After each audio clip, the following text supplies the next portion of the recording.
Hey guys, mabuhay maligayang pagbalik sa aking YouTube channel. Guys, this time, alam nyo na kung anong ginawa ni Kim Chiu for today. Of course, isa sa mga pinuntahan niya nga ayang, yun, nagpunta nga siya ng Cebu, diba? Nakita naman natin sa kanya Instagram. At ayun nga, death anniversary ng kanyang nanay, of course.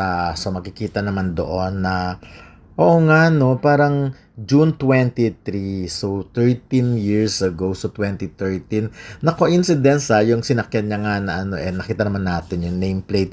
But anyway, nagsilbing bonding na rin ito sa mga relatives niya, mga pamangkin niya, sa Cebu. At talagang, yun nga, she makes the most out of it. Yung pagpupunta siya ng Cebu, kailangan ma-fulfill niya yung mga yung mga dapat niyang i-fulfill. So, kasi ang dami naghahanap sa Kimpaw kung nasaan sila. So, nakita nyo siguro, dito nyo makikita kung gaano kabuting anak talaga si Kim Chiu na kahit matagal nang pumanaw ang kanyang ina, hindi niya talaga dapat nami-miss or yung pagkakataon na yon na kumbaga pwedeng wala na, diba? So, kailangan talaga siya na ipaparamdam niya talaga. So, yung pagmamahal niya pa rin sa kanyang nanay kahit matagal nang wala. Although kasi ako may mga nakakachika ako tungkol sa mga pinagdaanan din ng nanay ni Kim Chiu. But of course, dati kasi nakikwento naman ni Kim Chiu noon yun nung bago-bago rin siya sa showbiz. At syempre nung sumisikat-sikat na siya. So,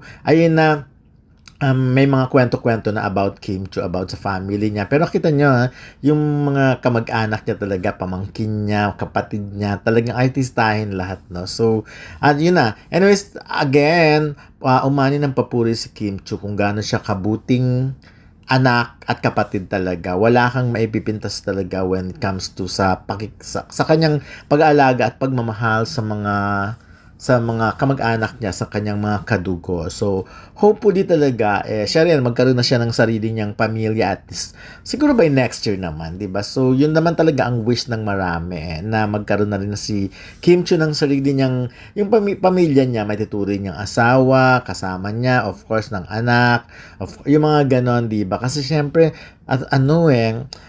she's not getting any younger, although no pressure. Pero syempre, iba pa rin yung napagpaplanuhan niya na ang kanyang future. Although nakaplano na rin naman talaga, of course. But God willing, syempre, bigay pa rin ang Diyos pa rin kung kailan ba sa tingin niya, dapat na talagang lumagay sa tahimik at magkaroon ng pamilya at mahanap na talaga ang dapat mahanap. So, yun, again, ang daming pumuri kay Kim Chiu. At syempre, marami rin na nagtatanong kung kung nasa naman si Paolo. Of course, magkaiba sila ng lakad. Siyempre, si Kim Chiu ay nasa Cebu at si Paolo ay may lakad naman tomorrow.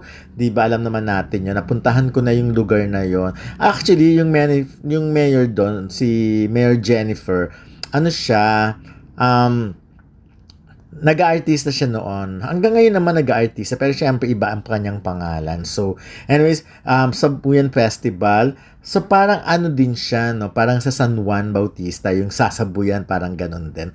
Yun nga, parang galing kasi kami doon, di ba? Yung may shooting kaming pinuntahan doon. At nakita ko na yung poster actually noong pa. At marami talagang excited na makita si Paolo sa Mindoro, yun, sa Pola Mindoro. At sana nga, mabigyan niya talaga ng kaligayahan ng mga fans ng doon. Anyway, andito naman ang message ni Paolo. Ulitin ko na lang to para naman medyo bongga. Okay. Hello mga kapamilya, this is Paolo Avellino at inaanyayahan ko kayo na makisaya sa Sabuyan Festival sa Pola, Oriental Mindoro sa June 24. Bukas na po yan.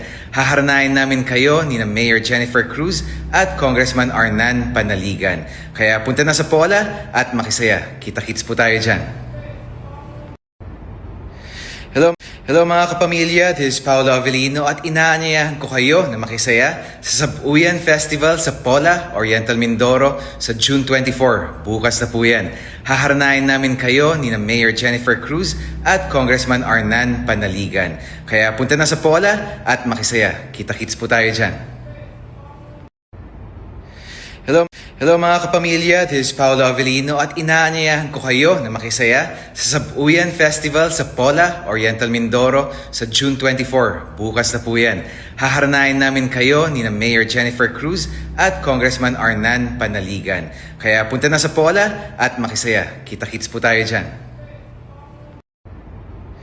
Hello mga kapamilya, this is Paolo Avellino at inaanyayahan ko kayo na makisaya sa Sabuyan Festival sa Pola, Oriental Mindoro sa June 24. Bukas na po yan. Haharanayin namin kayo ni na Mayor Jennifer Cruz at Congressman Arnan Panaligan. Kaya punta na sa Pola at makisaya. Kita-kits po tayo dyan. Hello mga kapamilya, this is Paolo Avellino at inaanyayahan ko kayo na makisaya sa Sabuyan Festival sa Pola, Oriental Mindoro sa June 24. Bukas na po yan.